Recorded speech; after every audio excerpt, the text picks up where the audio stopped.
गांव में एक खेतीदार रहता था जो खेती करके ही अपने परिवार का पालन पोषण करता था। लेकिन एक बार गांव में सूखा पड़ गया। बारिश ना होने की वजह से फसलें नहीं हो पाई। खेतीदार के खेतों के साथ धनी व्यक्ति की जमीन थी जिसमें कुआं था। खेतीदार धनी व्यक्ति के पास गया और उसे कहा कि आप मुझे अपना कुआं बेच दीजिए, इससे मैं अपनी फसलें की सिंचाई कर पाऊंगा और आपको भी फायदा होगा। धनी व्यक्ति बहुत लालची था। उसने थोड़ी देर सोचा और कुआं खेतीदार को बेच दिया। जब खेतीदार काफी खुश हो गया क्योंकि उसने सोचा कि वह कुएं के पानी से अपने खेतों की सिंचाई कर पाएगा। अगले दिन जब खेतीदार कुएं के पानी से जब अपने खेतों की सिंचाई करने लगा तो धनी व्यक्ति पहुंच गया और उससे कहा, मैं तुम्हें केवल कुआं बेचा है, उसका पानी नहीं। अगर तुम कुएं का पानी चाहिए तो तुम्हें और पैसे देने पड़ेंगे। धनी व्यक्ति की यह बात सुनकर किसान हैरान रह गया। उसने धनी व्यक्ति को बहुत समझाया लेकिन यह नहीं माना। इसके बाद किसान अपने घर आ गया और अपने परिवार और अपने पिता को सारी सच्चाई बताई। फिर किसान के पिता ने कहा कि कल मैं भी तुम्हारे साथ खेत पर चलूंगा।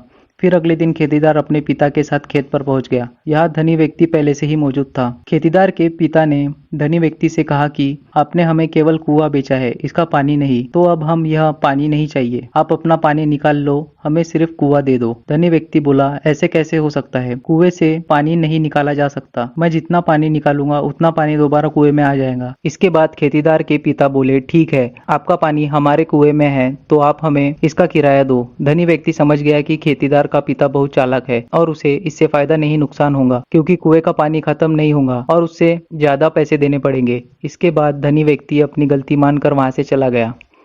Life management. कई बार हम अपनी मुसीबतों के सामने कमजोर पड़ जाते हैं और सोचने लगते हैं कि यह मुसीबत हल नहीं हो सकती। लेकिन आपके पास अगर किसी समस्या का हल नहीं है तो किसी और से राय ले, कोई ना कोई रास्ता जरूर निकल आएगा।